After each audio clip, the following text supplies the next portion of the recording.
Well, hello, everybody, and welcome to this HCTalk podcast. As always, I'm your host, Lance Gormley, and our very special guest on the program today is Christy Davis, who is running for the U.S. Senate and currently as a Democrat candidate that will go into the primary, and if successful in the primary, will then move on to the general to run against Roger Marshall. How are you doing today, Christy? That's a mouthful. Yes, I'm doing better than you. That's a lot to say. No, thanks for having me, Lance. It's good to be here. Thank you for coming out on the program.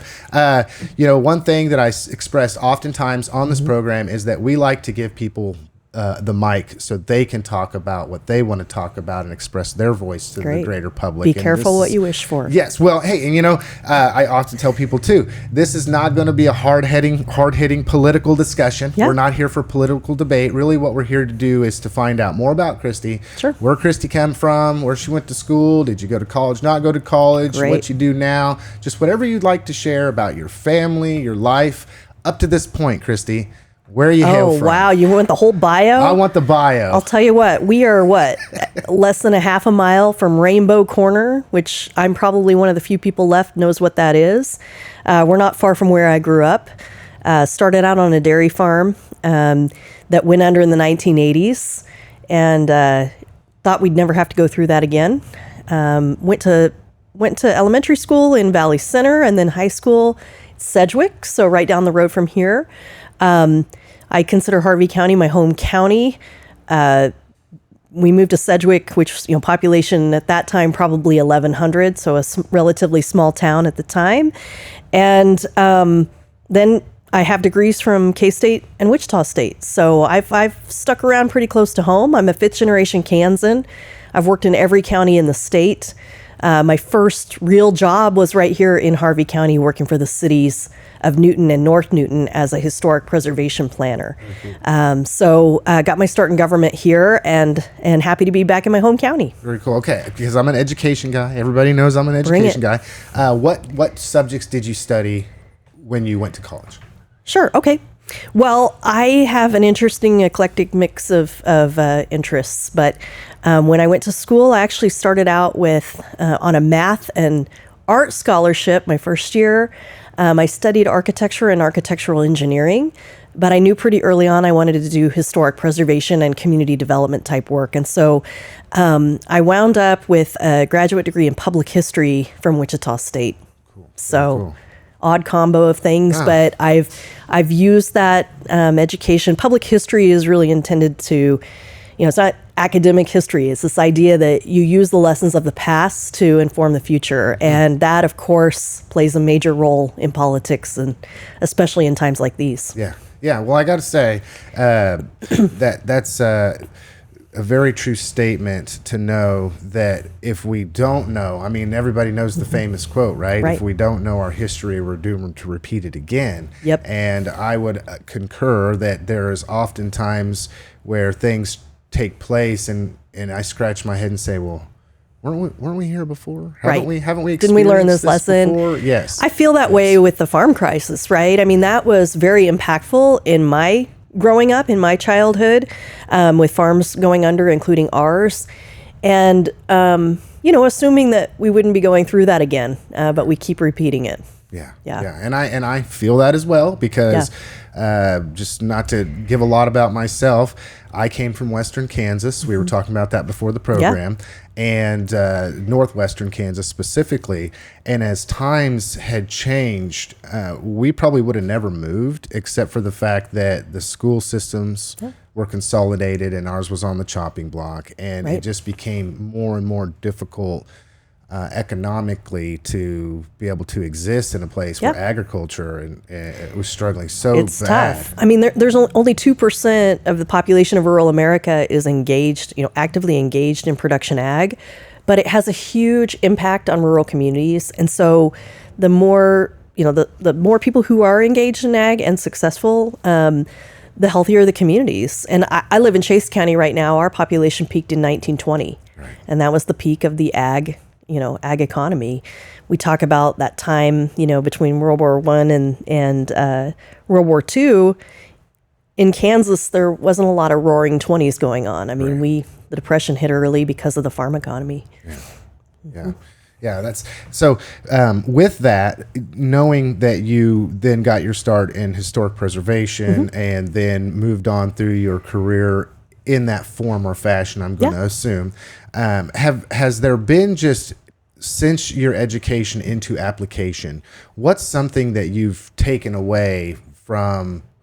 I suppose what I'm asking is what's something that you've taken away from that was an eye-opening experience for you? Oh, great. Well, to me, buildings aren't just about buildings. They're about the people. And as someone who is interested in politics, I feel very strongly that you need to know your community to serve your community. And in these times, you need to know your community, love your community, because that's what it's going to take to have the fortitude to stick it out, to solve some of these problems that we have. So for me, the lesson is, yes, history repeats itself. There are patterns. There are lessons that we've learned broadly.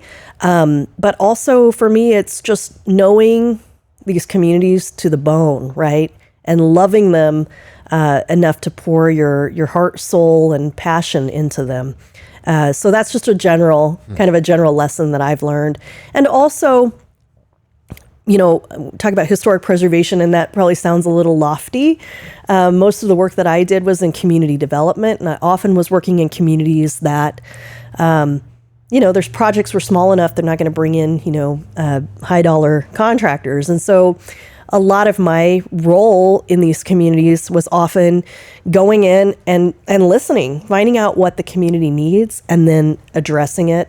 And that's important to what I do, because I know as a historian, right, that every community is different. They're coming at everything from a different angle, and what's important in that community is what matters. And so you don't come in with the answers. You listen to hear what the problems are and the challenges, and then you help them navigate through it. So that's really what I learned in that work.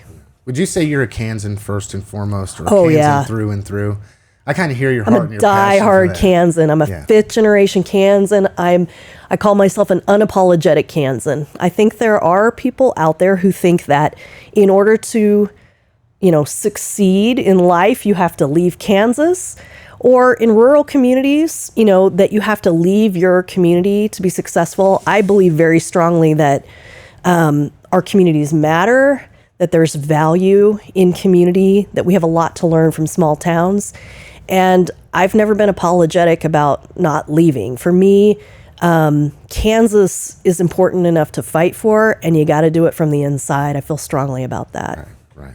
Yeah. Okay, so I got a question. Sure. And people know that watch the podcast know that I always lead into this question hard when it comes to people that are running or endeavoring to change community, regardless of how that is, and especially in what you're trying to do, which is a very difficult. I'm just going to say difficult thing to do. Sure.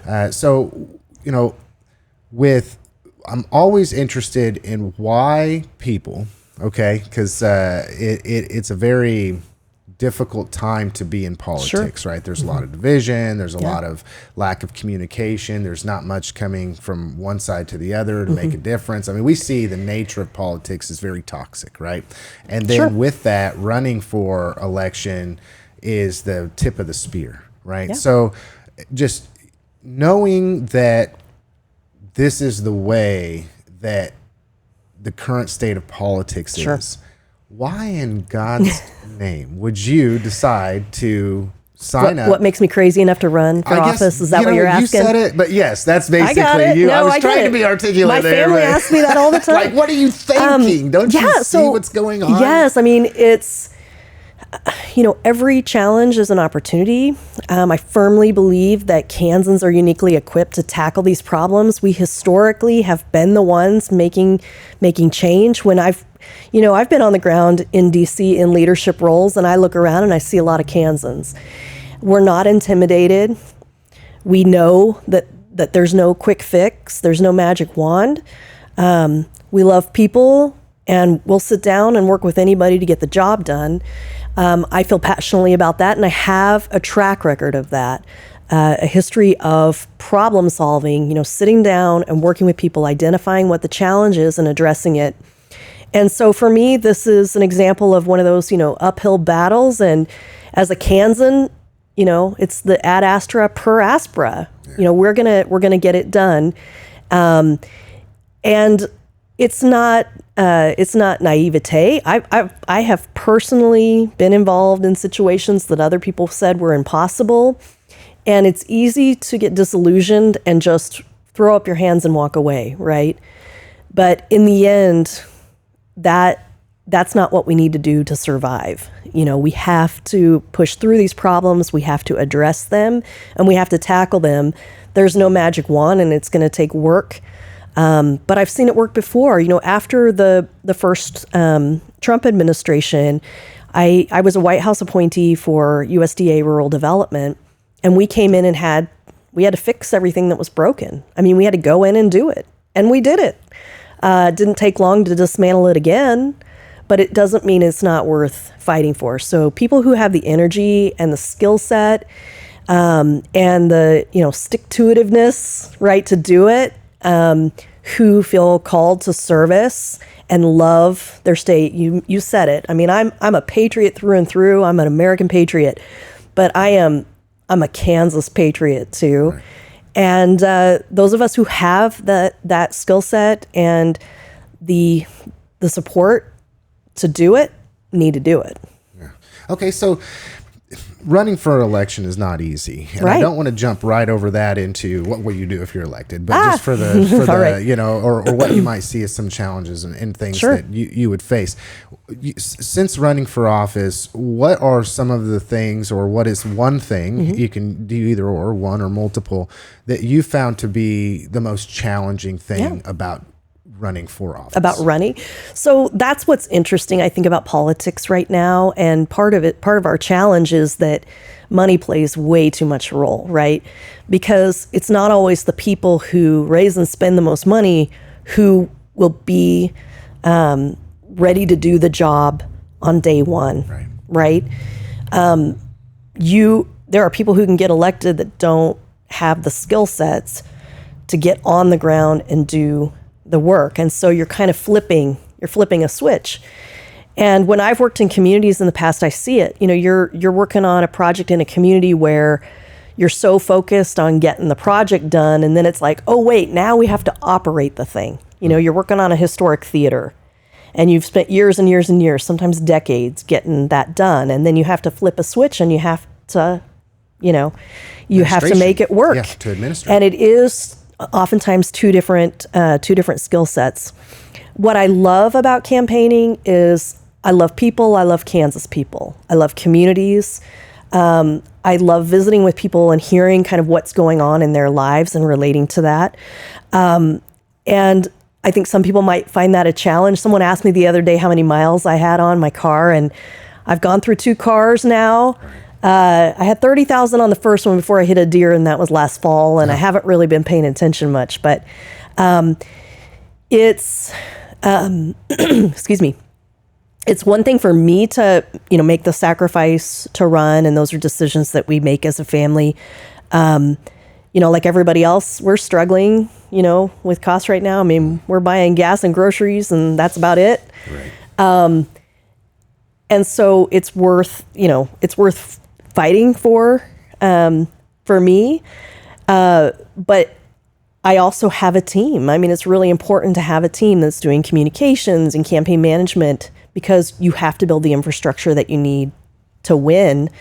And it costs money, and it means we have to raise money for the campaign. But in the end, it's not about who can give the best speech and who can spend the most money. It's about who can get the job done. And so that's the balance in the especially in the situation we're in right now. Excuse me. With Citizens United, for instance, and the way that money influences politics, it makes such a challenge for someone who's running a grassroots campaign. But for me, that's important. And I know Kansans know it's important. And the idea is that translates into votes. Yeah. Yeah. Well, and I never understood, and this is just me interjecting here. Sure. I realized that money oftentimes wins elections, right? And to speak to what you just said, I once again concur with that, to say that I don't always believe that the person that has the deepest pockets to get elected is necessarily the best person for the job. Absolutely. And I want to say that I believe people are waking up to that. But getting your name out there is got to be a challenge with limited funds. And then to go to people that support you in the economy that we currently have. You know, you struck a nerve with me when you just said, you know, fuel and groceries. I think there are many people, especially Kansans, young families, you know, people that are elderly, are all having a difficult time going to the grocery store and choosing what is it that I'm going to buy and not buy, and what can I cut. And as we go along, we're just cutting more and more. I know. You get to the point where you're cut to the bone, and there's nothing else to cut. Yeah, you're living on credit cards till you run out of credit. I mean, it's something everybody is facing. We're with you. I mean, half of my husband's wages are going to pay health insurance premium right now, and I'm not even sure what all they cover. Not enough. Yeah, so it's a huge challenge, and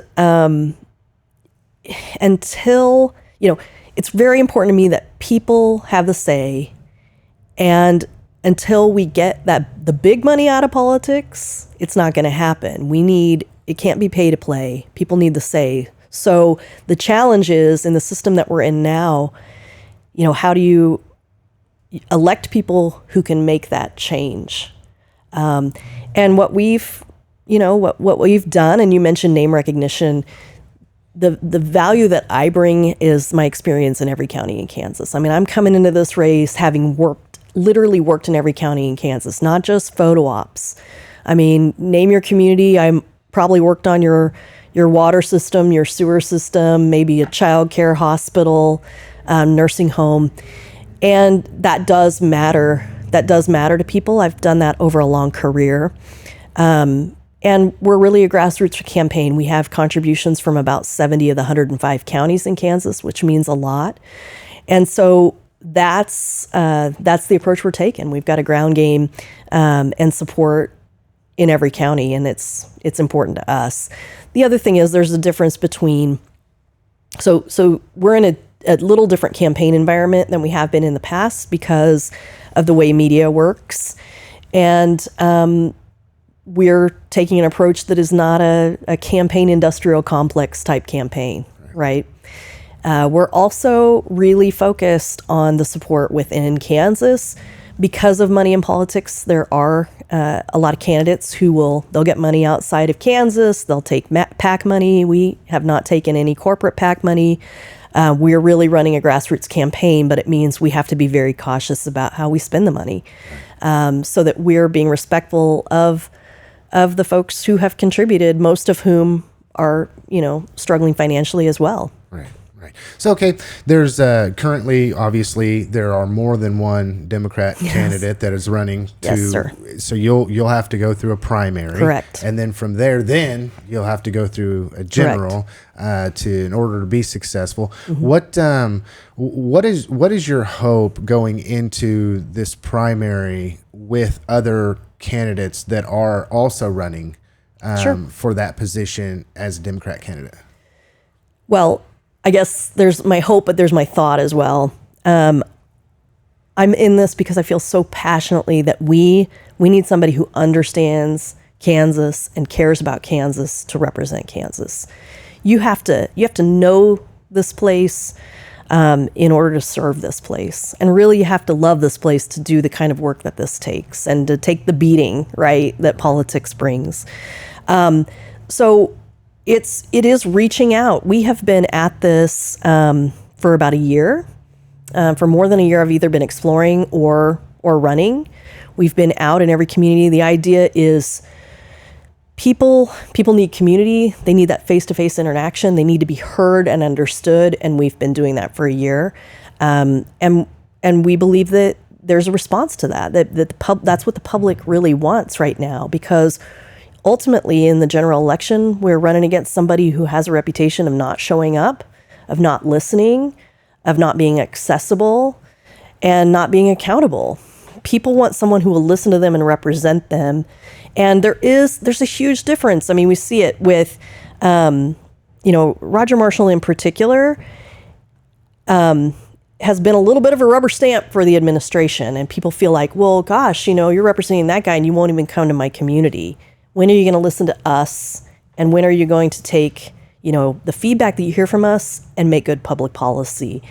And in Kansas, I know, because I talk to people all the time, people do see a difference between, even among Republican elected officials, a difference between Moran and Marshall, right?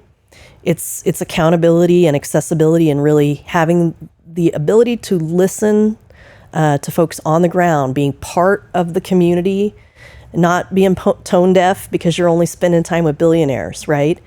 Being part of the community and understanding what the challenges and issues are so that you can address them and represent the people of your state, not one guy. Interesting.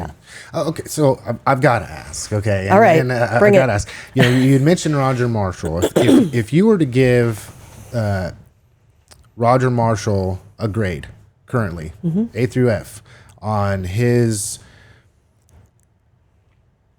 quality of leadership and decisions that he's made since being elected to office, what would that be and why? Okay, great. Well, I mean, I think a lot of Kansans would give him an F. And that's Kansans of all political persuasions. And here's why. The role of, the gold standard in the United States of America is the U.S. Constitution. And if you go read the Constitution and you see what a U.S. Senator is supposed to be doing, it's very clear what their job is. I mean, obviously representing the people, being a check to executive power, checks and balances is a very important part of their role. It's trade relationships, international relations, huge part of it. And what we've seen is that so much of that power has been ceded to the executive branch. It's really important that the executive branch be held to account, that the Senate plays a role in those relations rather than just rubber stamping, forever wars in a time when we can't even properly fund, or we won't properly fund the VA. We're bringing in more veterans over time. So it's important that they have a say in international relations and treaties, that they be evaluating all the time our relationships with our allies. Who are our allies? Why are they our allies? What's important in maintaining that world order? Holding the executive branch to account. Again, we've got someone who is out on Newsmax and Fox News and every place else all day, basically praising the president of the United States. That's not the role of a U.S. senator.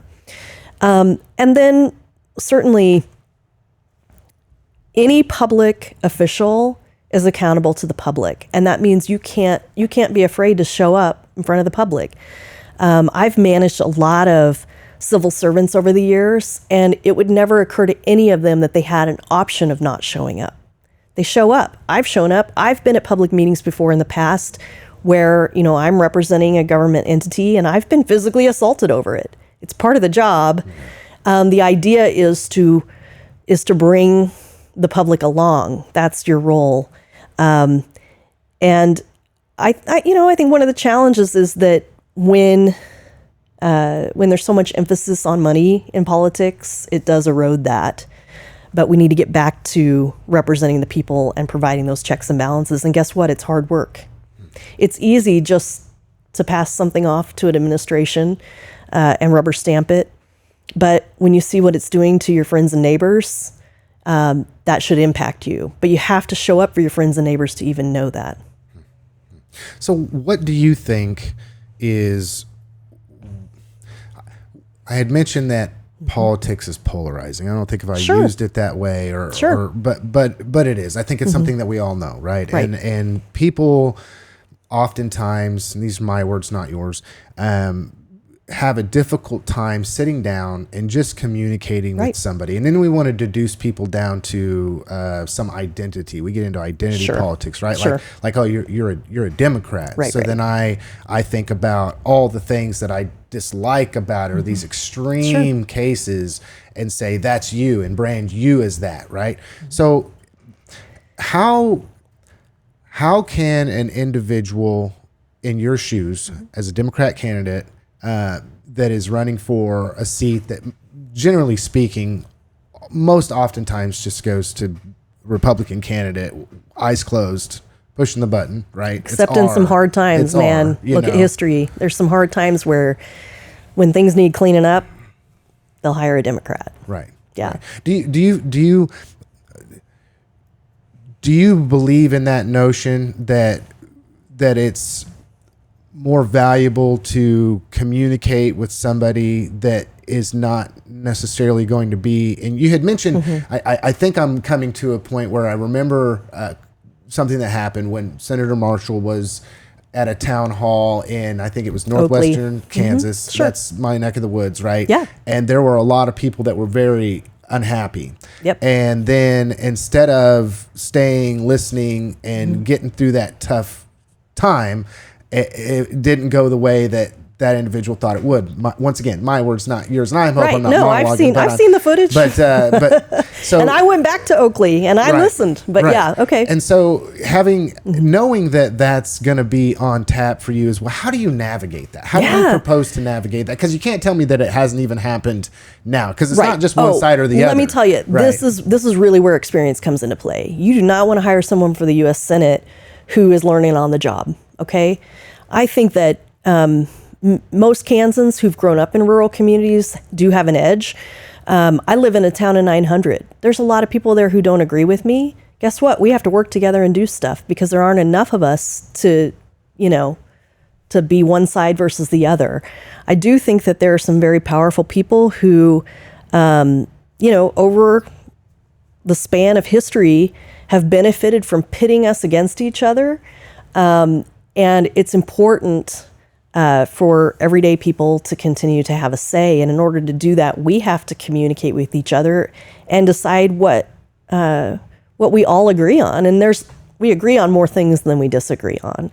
It's easy to get distracted by, wedge issues, but ultimately, and especially right now in an economic, crisis situation, we're all in the same boat. I mean, those of us who are just living our everyday lives in Kansas communities are in the same boat, and we have to figure it out. So part of it is an advantage of growing up in a small community. Part of it is having served in a public role for a long time.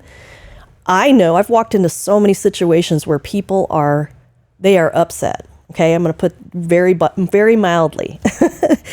And the truth is, public servant 101. I mean, you've got to give people an opportunity to blow off steam. I mean, you've got to show up on a regular basis. You have to listen, and sometimes you got to take the heat or get out of the kitchen. Right? You have to be prepared for whatever blowback happens, because sometimes they need to get that off their chest before you move to constructive dialogue.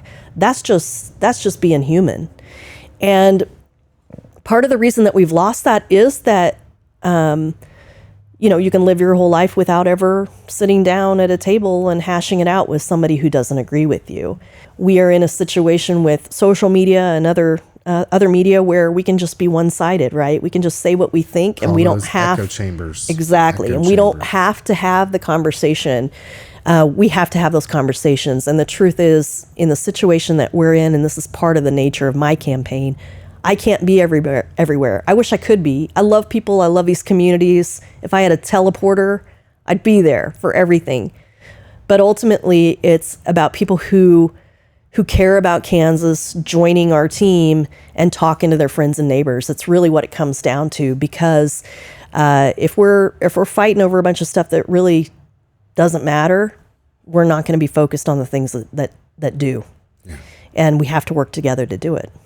So just, I try to stay away from policy discussions, sure. But I'll say more of staying away from policy debate, right? Great. So for you as an individual, if you were elected, or even in your campaign, sure. what are some of the key issues that you want to address now, you want addressed regardless of whether you get elected or not? But sure. if elected, what are some key issues that you want to address when you go to Washington? Great. Well, I mean, the buzzword is affordability, right? I mean, people are struggling, and there are there are structural issues why we're in the situation we're in, okay? With tariffs, with wars, I mean, a lot of these things we've done to ourselves. And so simply reversing those policies is a good start, but it doesn't take us all the way. I mean, we've been in a position now for decades where there's a huge wealth divide and income divide. And we've been in a situation where, people can work their tails off their whole lives and still not make it. It's not fair. So affordability is huge. So let me back up. When we talk about policy, it really comes down to what's important for Kansas. It is necessary in my book that someone who is an elected official from Kansas is representing Kansas issues. Nationwide affordability is an issue. And again, we reverse those things, but then we need to set up a structure that makes sure we're not in that situation again, okay? And that takes somebody with creativity and experience and leadership skills. I've spent a lot of time in Washington, not just to show up, but in leadership roles, doing advocacy for Kansans, standing up for policies that will help Kansans regardless of who I'm up against. I spent time in the Biden administration telling people in the Biden administration why a certain policy wouldn't work in Kansas and how we could do it better. That is important, is questioning and then serving the people. In Kansas right now, there are two huge issues besides affordability, but they also affect affordability. Two huge issues that transcend demographics. They transcend age, they transcend geography, urban, suburban, and rural.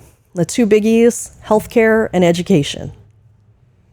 Public education is the great equalizer. You shouldn't have to pay in order to get a decent education. And our public money shouldn't be subsidizing private education because someone wants to go do something different.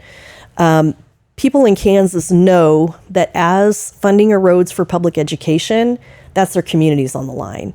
There is no school choice in most Kansas communities. I live in Chase County. We have a countywide school district. It's great. We have really, really good schools, and it's because people in the community support it. If that funding, continues to erode, there isn't anybody in the private sector that's going to come in and say, I can make money with a private school in Chase County, Kansas. We won't have a school and we won't have a community because of it.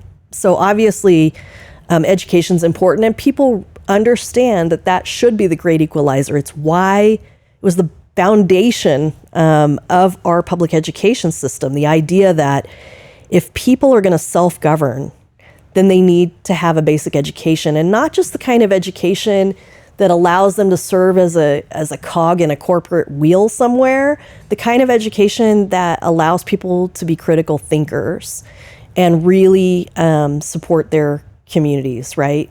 Provide value to their communities. So that's one issue. Healthcare, obviously a huge issue. We stand to lose more rural hospitals than any other state in the nation. We're already a step behind because we haven't had Medicaid expansion, and our hospitals are struggling. Most of our nursing homes and hospitals are getting at least 50% of their revenue from Medicaid. And so when that money's not there, they can't meet the bottom line. And then if they're in a situation where they have to expand in order to bring in doctors and provide the services they need to do in their communities, their numbers aren't going to show what they need in order to leverage the financing to make those necessary expansions. So I've seen that firsthand. When I was a White House appointee at USDA Rural Development, I managed about $1.3 billion in projects. And I saw how those decisions were made and how Kansas was left behind, in part because we didn't have Medicaid expansion. And now I'm really concerned. And the truth is, we like to talk about rural hospitals and the concern there. Back in July, when they were, passed, or I guess June, but it was signed in July, the so-called Big Beautiful Bill, there was an open letter that was written to the Kansas congressional delegation.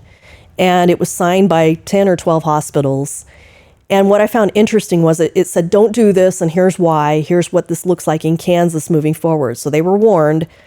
It was signed not just by rural hospitals, but urban hospitals. Children's Mercy in Kansas City. I mean, there are urban, suburban hospitals that are affected as well.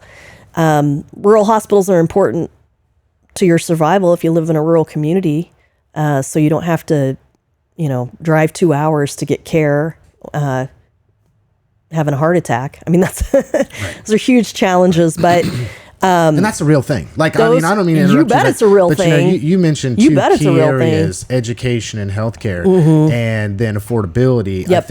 I think there's an element of healthcare doesn't help affordability, obviously. Oh, it's broken. I mean, I don't think anybody. It really is. It really is. It's broken. And I will tell you, I was involved in advocating for the Affordable Care Act.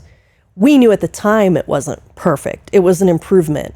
It certainly was an improvement. And the Affordable Care Act subsidies helped a lot of people.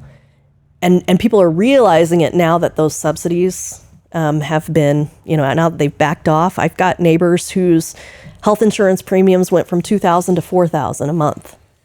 And the decision is, we can't afford health care anymore. We're just going to have to wing it. Right. And in Kansas, we have an aging population, and chances are you're going to have a health emergency.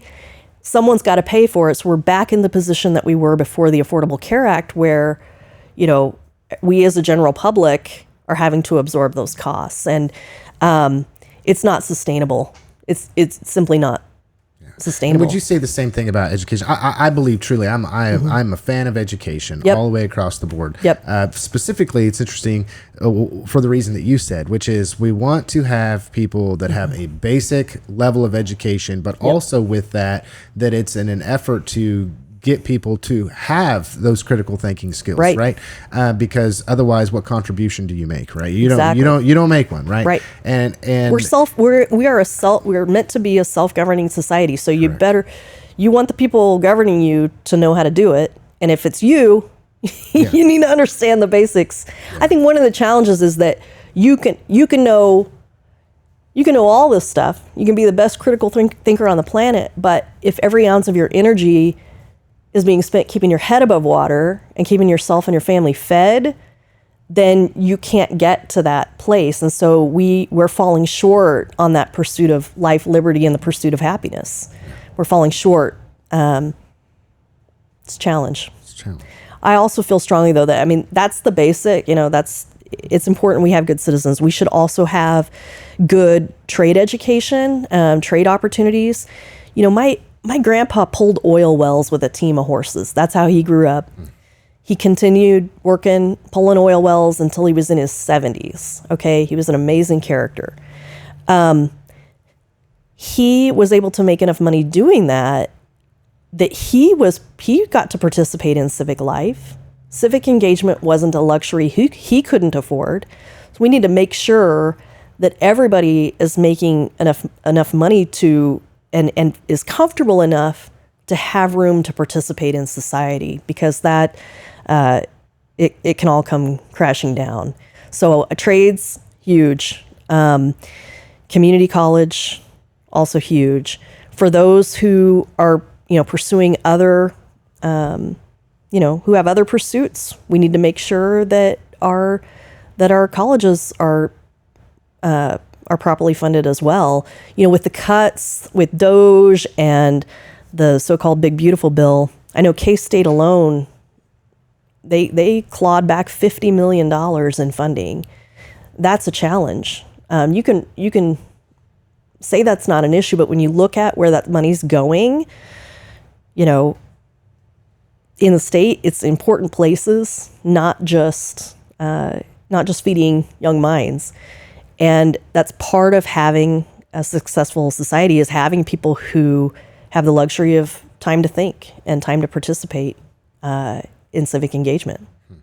Okay, so I want to ask it this way. Sure. Once again, I had no intention of coming out and debating policies, right? No. So what I hear you saying is my definition, just as an individual that is up to speed on who's running and knowing that I got a choice. So I'm very happy that there are choices that are available. I usually breathe a breath of fresh air, regardless of whether it's a primary. Sure. I think it should always have a primary, and then there should always be a general. And there should always be options for people to pick from, rather than this go along, get along situation. So what I hear you describing is what I would call America First policies. Right. Okay. America First policies, education, healthcare, two key things. You talked about affordability. That's economy. That's a third key factor. That's a three-part stool that helps Americans go throughout their day-to-day life and be able to raise their children in hopes of a future that they can have, and so forth and so on. So, I mean, would you brand yourself as an America First policy advocate? Sure. Absolutely. And I think that anyone who is serving the state of Kansas should be Kansas first. The idea is you're listening to people and what's important. Is there a big picture? Yes. Do we have a role to play on an international stage? Yes. Does that impact everyday lives right here in the USA? Yes. I mean, we saw the other day that Boeing, their sales of airplanes have picked up. That's great. It's really great for the machinists. It's great for the aircraft industry, industry-wide. Great to hear. The challenge then is if our international policy causes, aircraft fuel to go up to the point where people can't use airplanes, it's for naught, right? So absolutely it's American first, but I do think that it's important to look at the broader scale. I want to address something else, because every time you've asked me a question, you've apologized. Yeah, and here's what I want to say about that. And I said it before, if you can't take the heat, get out of the kitchen. The whole point of journalism, the whole point, I believe, of American civil, discourse and civic life is that push-pull, right? It's the checks and balances. And anyone who is running for U.S. Senate that isn't willing to show up and answer the hard questions isn't ready to serve. And if you can't deal with those in a primary, you're going to be in trouble in a general election. And so, to me, that discourse is very important. The press has a role to play in that, and that's part of the checks and balances in our system. So I would just say, don't apologize for it. It's part of what makes things, or should make things work, and it's part of what's missing. If you're just out talking all day, not listening, not answering the hard questions, it's hard to say that you're serving anybody if you're not listening to the people you're serving. So I guess I say bring on the tough questions. Don't assume, I tell people all the time, don't assume that your elected officials know everything. I've done a lot of advocacy work over the years, and I have to tell people, just because this is affecting your everyday life, don't assume that it's affecting theirs and they know it. You've got to paint a picture. You have to tell that story. And that's what makes it work. And so, again, anybody who refuses to answer questions or show up for the public or come to the forums, I personally believe they're not equipped to serve in the role. Because when you're a leader, that's what you do. You face the hard questions, you screw up sometimes, and you admit it. I mean, that's just what a good leader does. Yeah. Well, I got to say, Christy, I'm already developing a fondness of you by having these conversations. and I say that because you probably wouldn't be surprised, but I think a lot of people listening would be surprised how oftentimes people that are in elected office or running for elected office are only going to go to the people that they know are going to ask them softball, type of a thing. And I guess so. And that's a huge frustration for me. Sure. Right. Because I believe what you believe, and therefore there's that, I say, developing a fondness for you. What's the biggest frustration with the current state of politics? With the current state of politics? Well, in general, it's become pay to play. I mean, that's frustrating. Because of Citizens United and other things, it's very difficult for the general public to make their voices heard. I talk to people all the time who call their elected officials every day, and they say, I don't know if it's worth it because I don't hear back. The truth is, yes, it is, because even if those elected officials don't know your specific concern or can't field your specific question, they're keeping track of how many people are calling. And the smart ones recognize that, and they're addressing it. That's a big part of it. We need to get back to the place where everyday people are represented. And then also, I think, there's kind of these formulas that are established. We need to have a place at the table. It's important that we have strong leaders for Kansas who aren't just nodding their heads at whatever seems to be politically expedient at the national level. We need fighters in there fighting for what Kansas needs. And so it's important to me. I think listening to people who disagree. I mean, think about this idea of Abraham Lincoln and the team of rivals. And you hear about it with the Obama administration too. Everybody has a different experience. Oftentimes we're saying the same things, but we're saying it in different ways. And so we're agreeing, but we think we're disagreeing, and we're seeing the other as the enemy. I don't see it that way. I think it's important to sit down and hash through that conversation, because ultimately you're going to get a better result for the people that you serve. Do you think a lot of it comes down to communication and Yes. definitions? Like if someone were to ask me, do you want America to be the greatest country on the face of this planet, and for your children to have a future that they can inherit that ensures that America is the greatest country on the face of this earth? We would both agree with that, right? I would imagine that most Americans would agree with that. Right. So then, certainly Kansans would agree that Kansas is the best state too. Yes, But obviously, no, absolutely.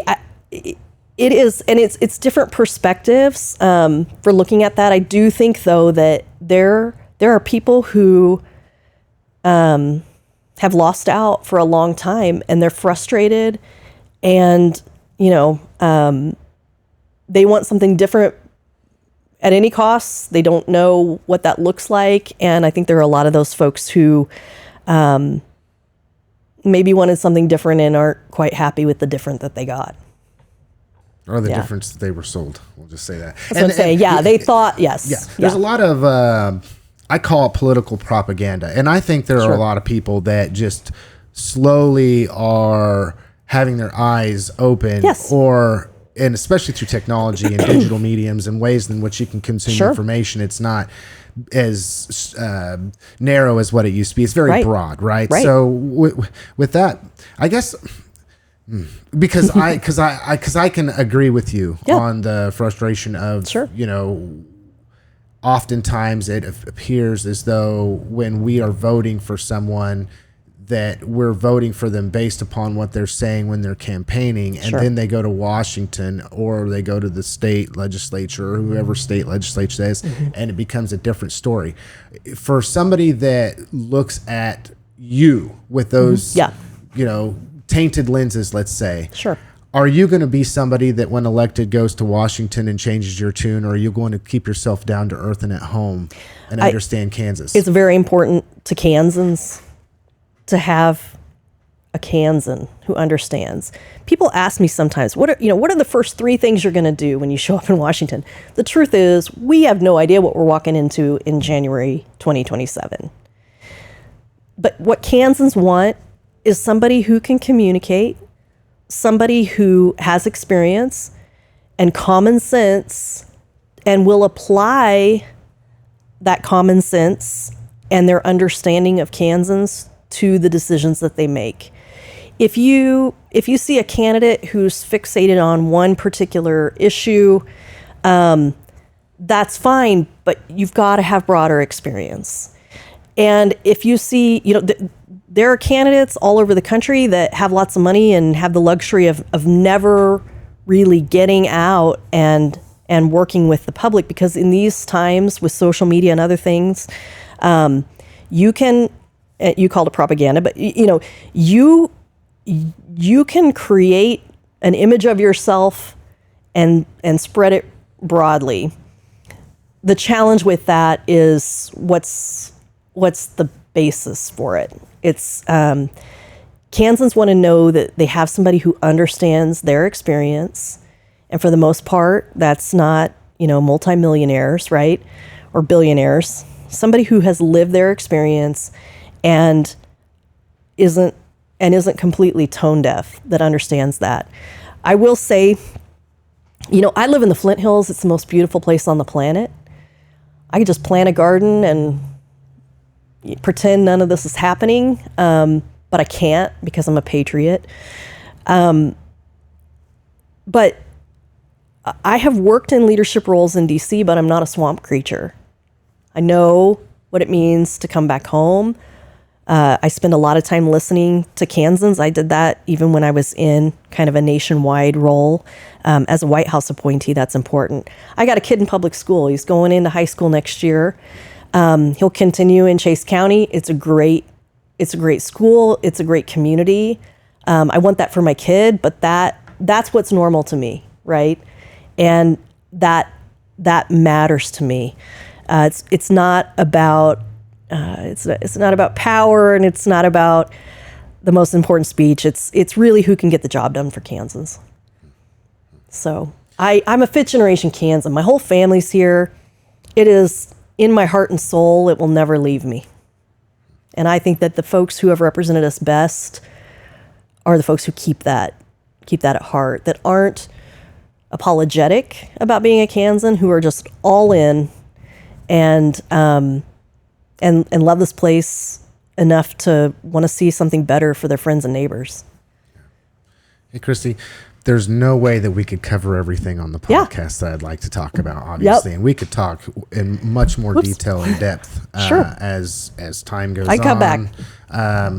But for people that are hearing this conversation, either for the first time or people that know you and develop relations with you, I want the conversation to continue with you. So how can people find you, reach out to you? What are all the ways that people can, it was very easy for me to reach out to you. You're very responsive, which I would say is a fresher breath air, or a breath of fresh air. It really is, I call people, I talk to thousands of people all the time, and I call them and they always pause because they think I'm a computer. I'm like, no, it's me.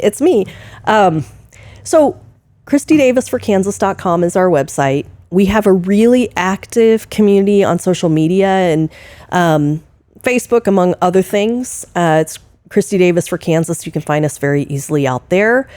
If you're super geeky and you want to see where I stand on rural policy, for instance, I've written a lot of things. I've written some articles for Kansas Reflector. Take a look at those. But yeah, we're accessible. I have a great team. Reach out to them. We'll have, of course, volunteer opportunities. It's important to me that we reach Kansans face to face, and that means having a huge volunteer corps. So reach out. We have a lean and mean machine, and it might take us a little bit of time, but I appreciate your saying that we're accessible. That's our aim. Yeah, it's true. So, it's true. Yeah. We think that we're doing the job that should be done by folks who represent us, being responsive, and it isn't easy, but it's the job. Yeah, it's the job. Okay, Christy. Yes, sir. Final word.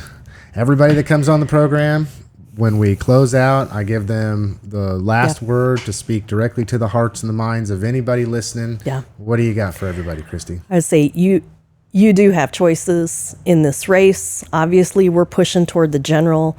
In the primary election, though, do your research. I feel that confident that when you do your research and you see the experience that I have, that I'm the person who can do the work and get the job done for Kansans, because I have a track record of doing it. So that's what people ask. They want to know who can get the job done. And when I look at my primary competitors, I know that I'm the best person to do the work. I've been to DC. I'm not a swamp creature, but I've been there in a leadership role. That's key. I have served the public. That's key. I have worked in every county in Kansas. That matters because it's important, at least to me, and I think to most Kansans, that the person representing them understands them and their community and that the context that brings. And so it's going to come time to pick who you're going to support with yard signs and volunteering and donations. And I would urge the folks, especially in my home county here of Harvey County, to pick Kansas, pick home, and join us. Join us. Well, Thank you. I appreciate you, Christy. I appreciate our conversation today. As I said before, I wish it could go longer. Maybe we'll have you out on the program. We'll come back. We come out. We'll come back. We'll do it again. So with that, I'd just like to thank everybody for listening to this HCTalk podcast. As always, I was your host, Lance Gormley, and our very special guest was Christy Davis, who is a Democrat who is running for U.S. Senate, first in the primary, hopefully successful, and then in the general. Have a good one, everybody. Thank you.